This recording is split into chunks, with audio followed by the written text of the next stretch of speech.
saya mendengar sesuatu yang punya geluduk-geluduk gitu. Duduk-duduk Di ambulan. di ambulan. Iya.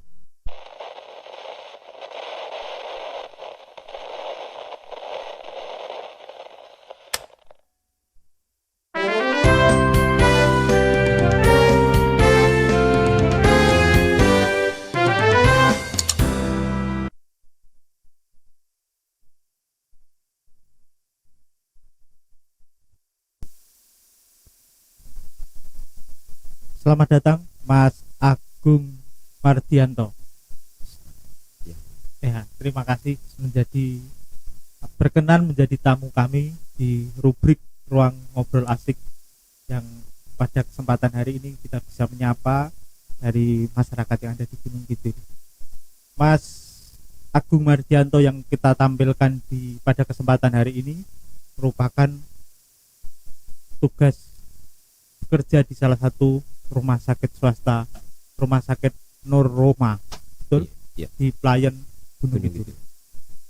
Dia sudah beberapa tahun bertugas di rumah sakit, tepatnya di bagian yang tidak biasa orang pilih begitu.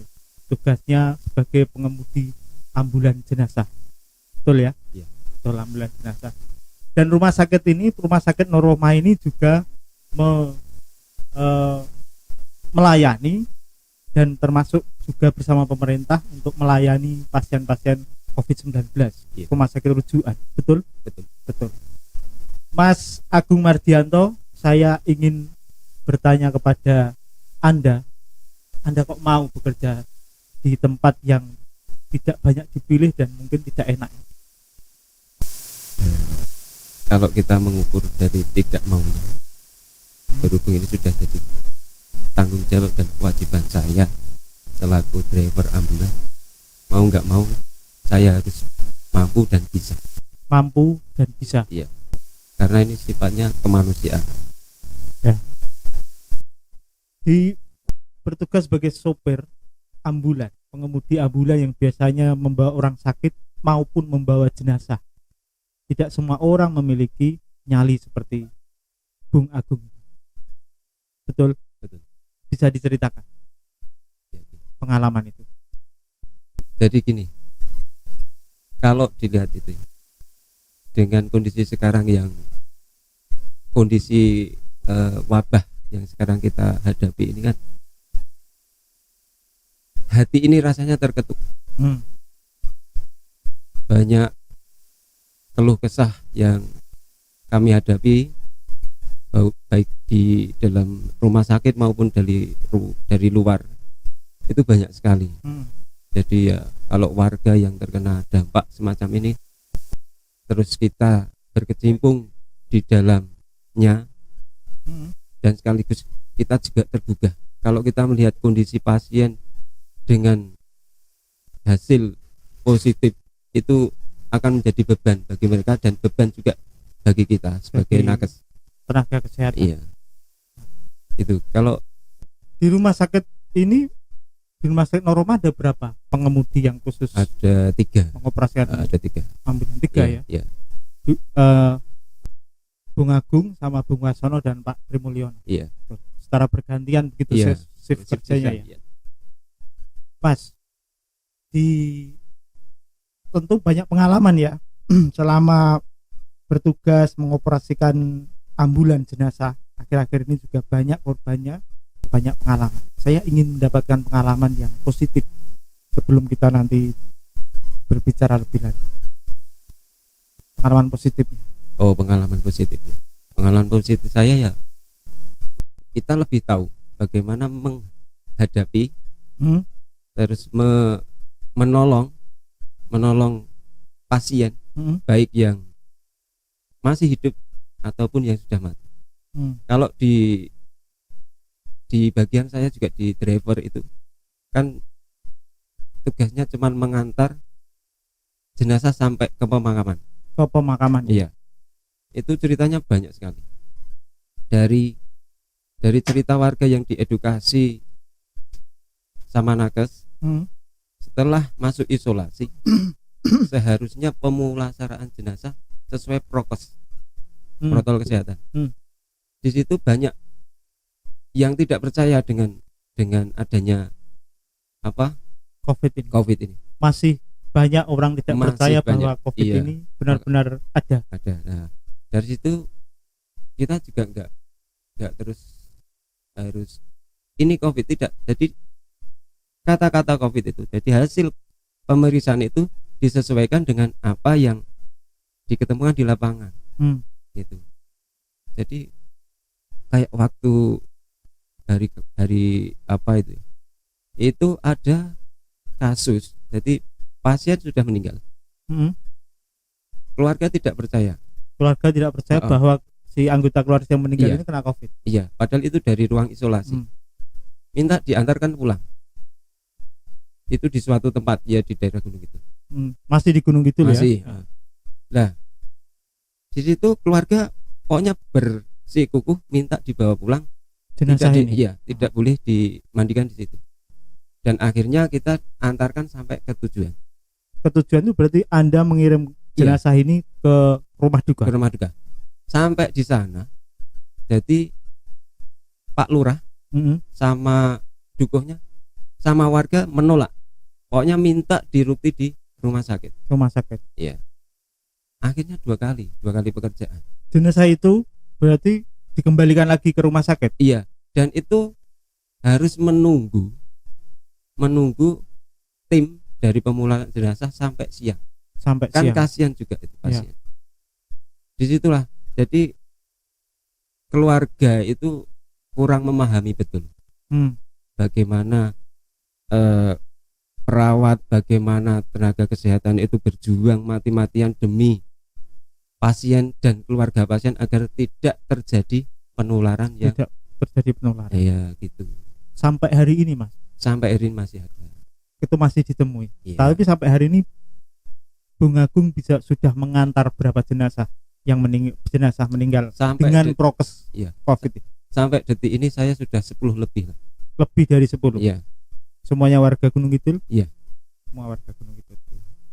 Pas dari pengalaman tadi yang sudah diceritakan di salah satu desa, kemudian jenazahnya harus minta dibawa ke rumah meskipun menjadi mindon gaweni kembali lagi di rumah sakit, itu hanya terjadi sekali atau 2 kali atau 3 kali?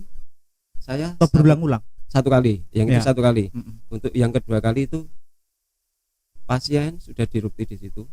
Sudah di pulasara jenazahnya. Jadi pemulasaran di rumah sakit ya. Terus pengantaran sampai rumah. Tidak diturunkan dari ambulan, langsung ke pemakaman. Sampai pemakaman itu peti dibuka lagi. Dibuka paksa? Iya, dibuka paksa. Oleh keluarga? Oleh keluarga. Apakah relawan-relawan kemudian dari teman-teman penggali kubur tidak mengingatkan kepada keluarga? Itu sudah mengingatkan. Tapi bersikeras. Tapi keluarga bersikeras untuk membukanya. Merebut begitu atau sempat ayal-ayalan atau bagaimana? Ya sempat debat dulu. Sudah diarahkan dari pihak relawan untuk jangan dibuka. Tapi tidak bisa dibendung, akhirnya ya sudah. Sebenarnya mereka keinginan untuk membuka jenazah itu karena apa? Ingin lihat apa? Ingin lihat ada gelunya apa belum? Gelu ya? Ya sama tali pocongnya. Gelu itu tanah liat ya, tanah liat yang menurut yang adat kita memang disertakan dalam pemakaman. Iya. Betul. Tapi memang sudah ada. Sudah ada. Jadi ingin memastikan berarti ya. Ingin memastikan. Termasuk tadi apa? Tali pocong. Tali jenazahnya sudah dilepas. Sudah semuanya. Berarti sebenarnya tata cara pemulasaran itu tetap mendekati adat ya, menggunakan gelu dan sebagainya. Itu tetap diikuti oleh tenaga medis. Iya. Jadi kalau pasien sudah meninggal dan harus dirupti di rumah sakit, kita langsung telepon dukuh. Kalau nggak dukuh nanti perangkat yang ada di sekitar sekitar warga, jadi warga yang terkena dampak itu. Itu minta dikirim langsung gelunya ke rumah sakit. Gelu tanah liat yang tadi. Ya. Yang tiga butir ya. 3 butir itu. Itu tanah memang dari pekarangan ya biasanya. Itu dari tanah kubur biasanya. Tanah makam ya. Iya. Tanah pemakaman. Nah, dari pengalaman-pengalaman itu, Pak Bung Agung, kira-kira kelanjutannya terus bagaimana? Cukup membahayakan tidak membuka jenazah. Yo, kalau sesuai protokol kesehatan kan memang tidak boleh dibuka lagi. Sebenarnya Sudah aturan tidak boleh dibuka lagi.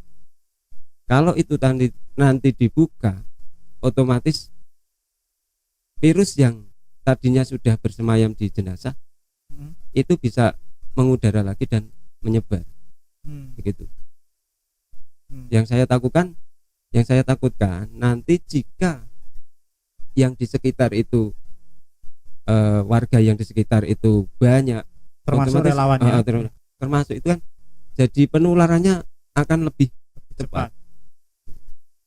Tapi kabar tentang cerita nyata yang ditemui Pak Agung itu bagaimana nasib keluarga yang membuka jenazah? Nah, setelah itu dibuka, masih nunggu hasil swab PCR, dan akhirnya swab PCR itu positif. Ya.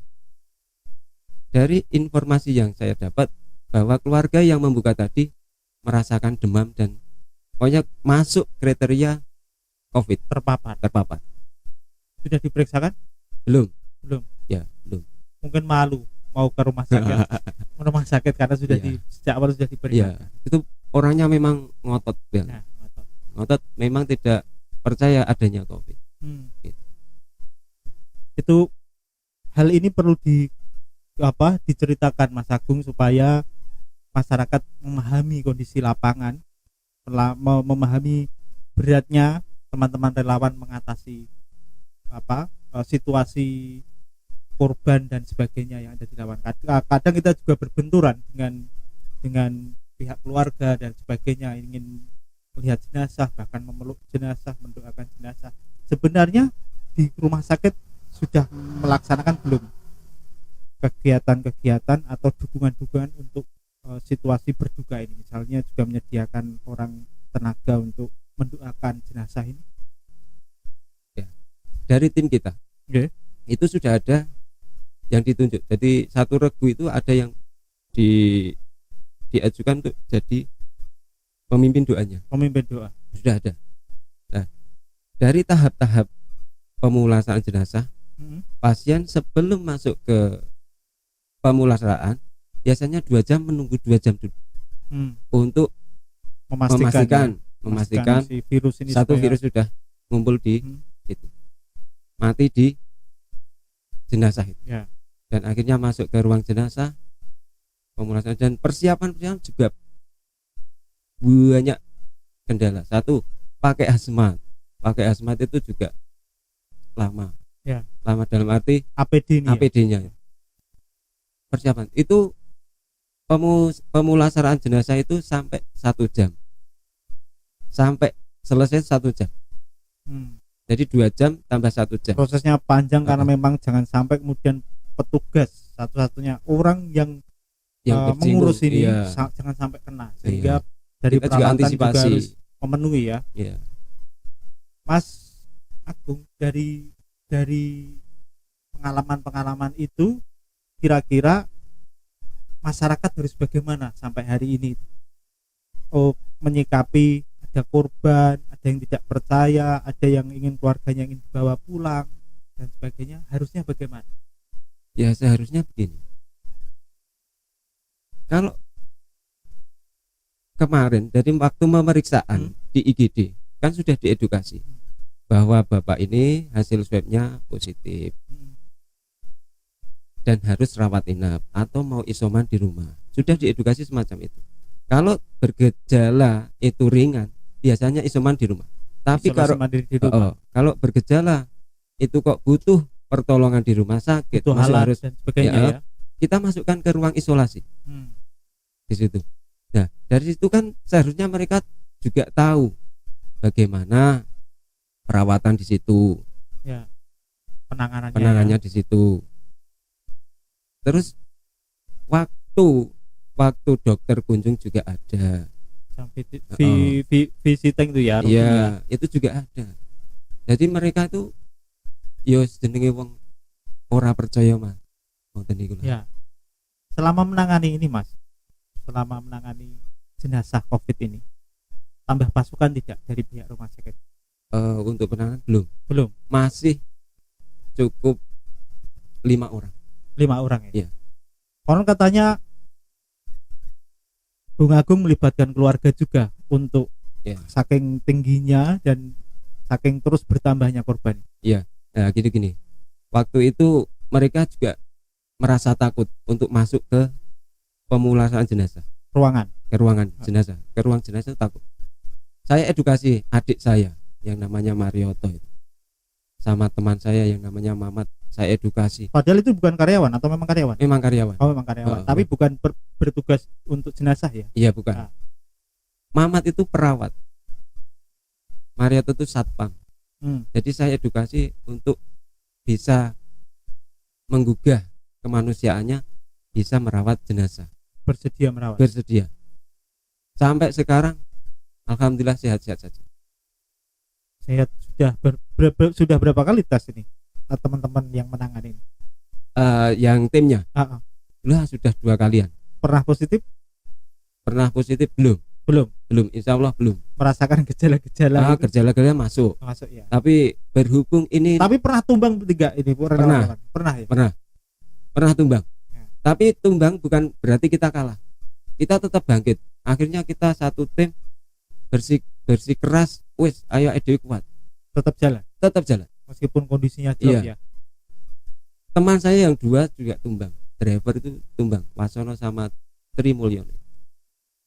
Ketika jenazah sudah siap dipulangkan gitu, pulang ke makam gitu, biasanya ngantarnya sendiri atau dengan teman? Sendiri, enggak ada teman. Enggak ada tim jenazah, begitu. Ya, temannya jenazah saja.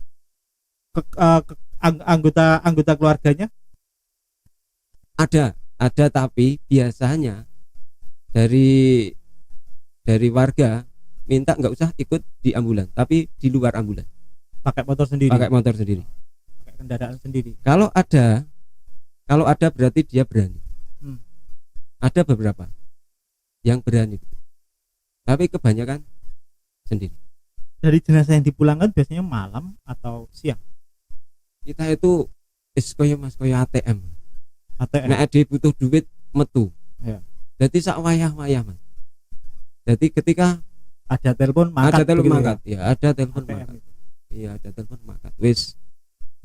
Dari situ paling malam jam berapa ngantar itu atau pemakaman? Jam 1 sampai jam 1 dini hari? Iya. Ada.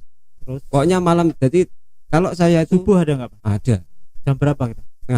Setengah tiga.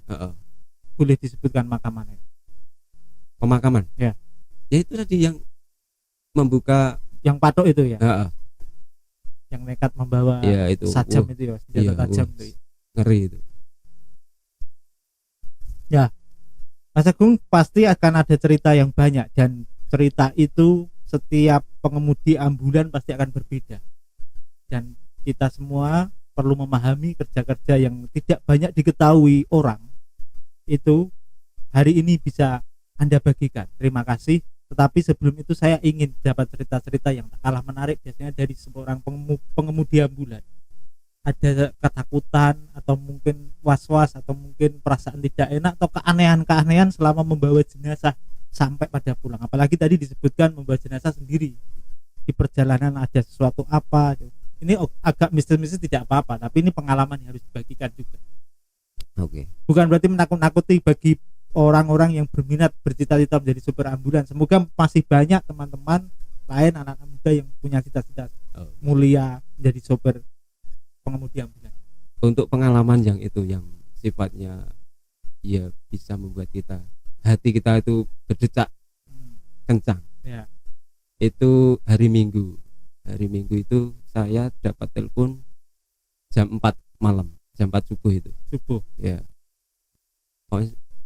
Sebelum subuh itu sudah dapat telepon ada pengantaran jenazah. Terus saya tanya, sudah administrasi belum? Sudah kalau kita pemberesan laundry atau belum? Laundry itu istilahnya pemulasaran jenazah, pemandian gitu. Kalau itu sudah laundry, kita harus bergegas datang. Soalnya nanti kalau sudah selesai pemulasaran jenazah, peti yang sudah terisi jenazah tadi diangkat di drag bar ambulan, lalu dimasukkan ambulan. Nanti kita menunggu kode dari tim pemakaman yang ada di suatu desa, pemakaman setempat ya. Nanti begitu ada perintah makamnya sudah siap, kita berangkat. Baru berangkat. Nah, waktu itu saya menunggu sampai jam setengah 12 siang. Dari jam 4 subuh sampai jam setengah 12 siang. Itu sudah menggunakan alat? Sudah. Repot sudah. Ya, berapa jam pakai makanya itu pakaian itu. Itu seharusnya mereka juga tahu bagaimana rasa panasnya pakai hazmat. Ya. Minum kurang, keringat bercucuran. Ya. Kalau kita terus-teruskan juga bisa tumbang. Ya. Lalu kemudian setengah 12 ini tadi? Lah, waktu itu masih pukul jam setengah 10-an. Setengah 10 itu setengah 10 pagi. Setengah 10 pagi. Saya mendengar sesuatu yang punya gluduk-gluduk gitu. Gluduk-gluduk di ambulan. Di ambulan. Iya. Di peti itu atau di... Ya di peti. Di peti itu. Iya. Saya kira Anda saksikan sendiri? Iya. Saya cuma sendiri. Jadi tim yang sudah selesai biasanya langsung mandi. Horor. Nah, di situ 2 kali gluduk-gluduk. Saya curiga. Curiganya gini, saya punya insting, saya langsung ke sana. Apa Jojo kayak engko apa kepanasan nih. Ora trimo iki. Kayak kondang-dang ngubur kayak gitu. Nah, terus kode datang ya? Terus tahu. Datang yang pertama, terus yang kedua bunyi lagi gluduk-gluduk. Saya curiga lagi, tapi ora bergerak ya ambulan. Si pedi. Terus waktu itu ada teman cleaning service yang datang duduk di samping saya. Pak kurung mangkat-mangkat. Nah iki untuk kabar saka pemakaman. Kowe tak ceritani. Kowe mau si apa jenazah ki muni gluduk-gluduk lho. Wah mbok ra meden-meden. Wah tenan aku ora ngapusi. Aku ning kene dhewe nyawang, posisiku ngene iki nyawang. Sampai setengah 12. Akhirnya jam 12 saya ditelepon untuk berangkat ke pemakaman. Nah, setelah saya sampai sana, posisi pemakaman dari makam itu kan di atas bukit. Terus peti yang saya bawa itu kan petinya masih basah, maksudnya kayunya masih basah kan, jadi berat. Peti baru. Masih baru. Dan akhirnya di sana kan ada tim relawan yang ya jumlahnya banyak daripada tim biasanya yang ada di Nur Rohmah, di rumah sakit saya. Akhirnya bisa diangkat, tapi ya jumlahnya tidak hanya 4 tapi tambah tenaga agar kuat mengangkatnya. Setelah itu, setelah saya turunkan, hati ini rasanya lega. Jadi horor tadi sudah hilang. Rasanya sudah lega. Jadi kita tidak punya beban lagi untuk melihat peti jenazah yang ada di ambulan. Itu pengalaman yang agak mistis di siang hari. Yang malam hari ada tidak? Yang malam hari itu ya juga waktu nganter sampai ini ya saya aneh-aneh Mas. Ya. Dari rumah sakit Nur Rohmah sampai ke Botondayaan. Bayangkan di sana bagaimana jalannya. Rongkop Botondayaan ya, kecamatannya. Itu di apa ya dusunnya itu? Mojo apa ya? Saya lupa. Nah, di situ perjalanan saya dari Nur Rohmah setengah 2 malam. Sendiri. Tanpa kondektur. Tanpa ada. Navigator juga tidak ada. Waton mengandalkan Sherlock saja. Pokoknya insting saya manut sik ning ngarep. Yang di depan siapa? Pihak keluarga. Pihak keluarga. Wis manut saja. Pikiran saya wis bermacam-macam. Ku nek urip meneh ku ngerangkul aku wis ngenjang macam sing marai ati iki rasane iki deg-degan. Tapi saya tidak ciut sampai di situ. Sing penting saya itu mengantar jenazah itu dari keberangkatan sampai rumah duka atau ke pemakaman selamat, tidak ada gangguan sama sekali. Itu sudah suka saya. Duka saya cuma satu, keluarga yang diedukasi tidak bisa menerima kalau COVID itu tidak ada. Itu duga saya. Masih percaya bahwa COVID itu tidak. Tapi waktu mengantar ke Budodayaan Rongkop ini langsung ke makam atau ke rumah? Pemakaman. Kok langsung pemakaman? Iya, langsung ke pemakaman. Akhirnya keluarga memahami ya? Iya. Menerima ya? Akhirnya menerima. Yang cerita di Saptosari bagaimana, Mas? Yang Saptosari yang cerita awal tadi. Jadi setelah dinyatakan positif di ruang isolasi, akhirnya meninggal, keluarga berontak, bersitegang dengan perawat. Pokoknya intinya tidak terima bapak saya di COVID kan, tidak ada buktinya. Padahal dari awal swab sudah menunjukkan bahwa dia hasil terpapar. medisnya. Hasil medisnya. Akhirnya dipaksa kita dari rumah sakit dipaksa untuk mengantar ke Saptosari. Sampai rumah duka, di sana sudah berkerumun, menolak untuk dibawa pulang lagi ke rumah sakit. Nah, itulah yang jadi beban saya. Wirawiri Jadi bukan beban dari hasil debat kita, tapi hasil debat kita dijawab oleh masyarakat setempat bahwa memang harus dirukti di rumah sakit. Jadi mungkin di sana ini dapat kita jadi pembelajaran ya, biar masyarakat lebih tahu, ojo gampang dipanas-panasi lah ibaratnya. Itu.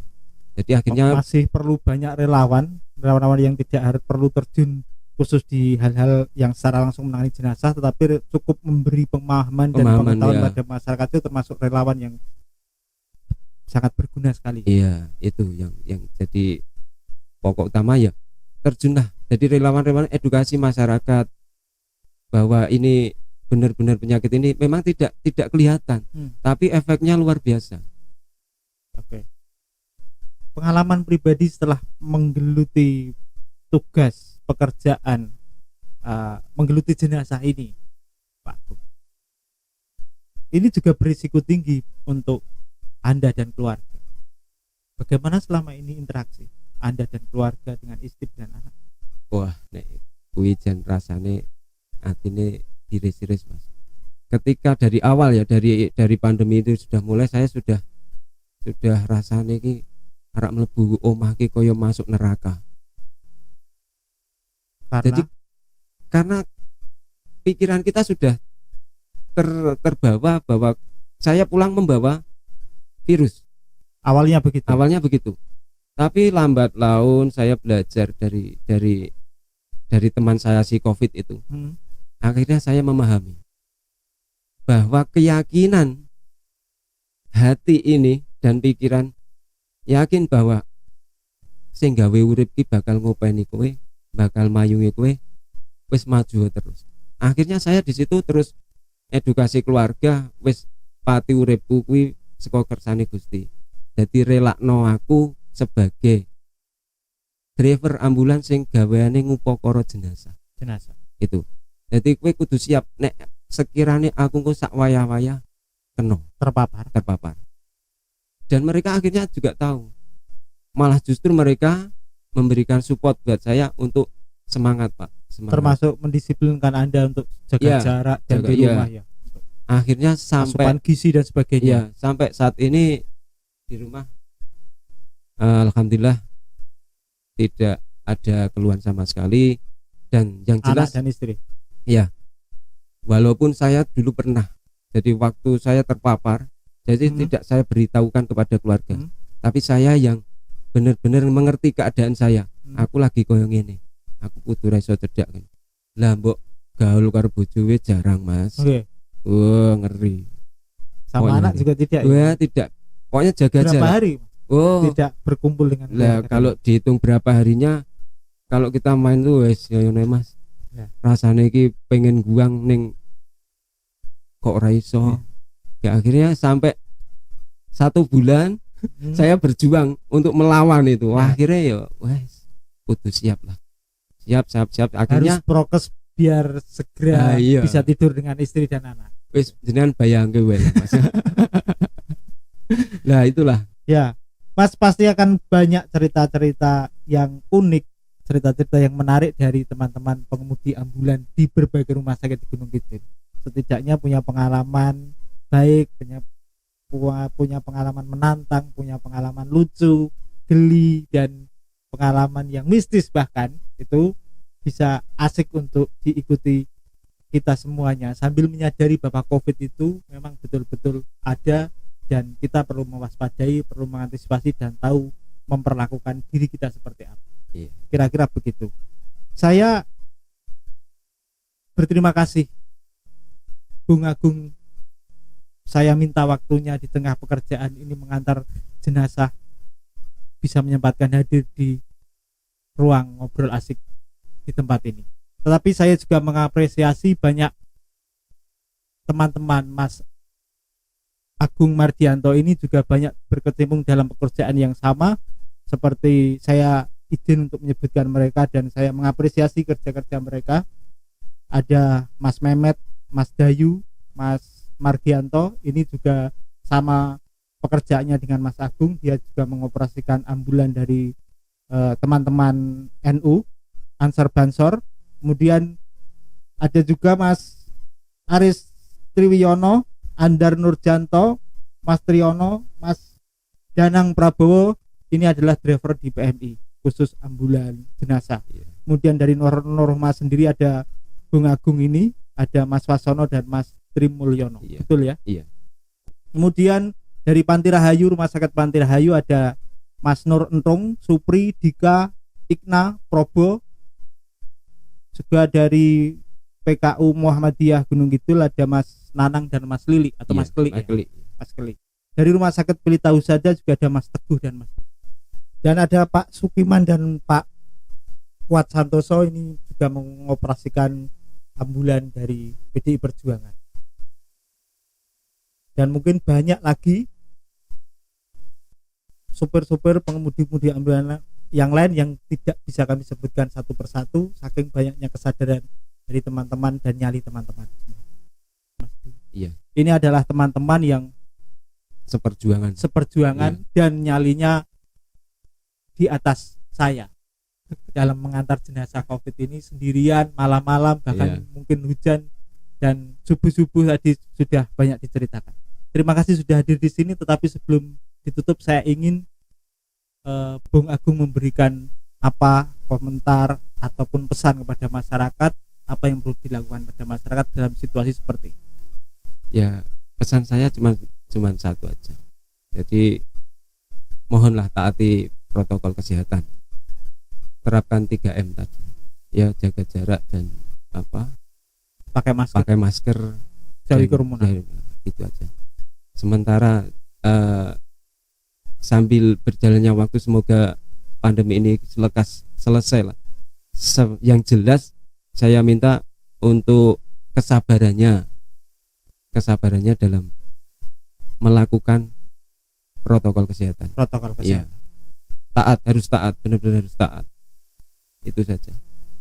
Terima kasih Mas Agung, selamat bekerja. Saya lagi lihat Anda sudah mulai harus kembali lagi di pekerjaan, tapi sebelum itu saya ingin mengabadikan perjumpaan kita ini, semoga bermanfaat bagi orang banyak. Sini Mas, saya ingin berfoto dengan Anda. Dapat ya, 1, 2, 3. Oke.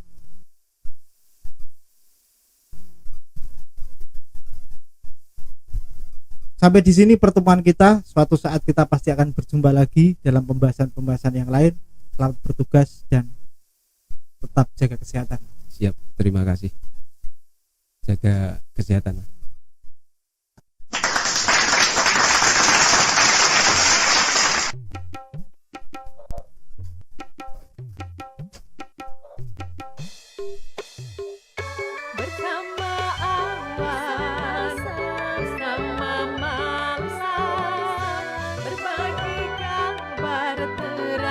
Harapan, tanpa bulan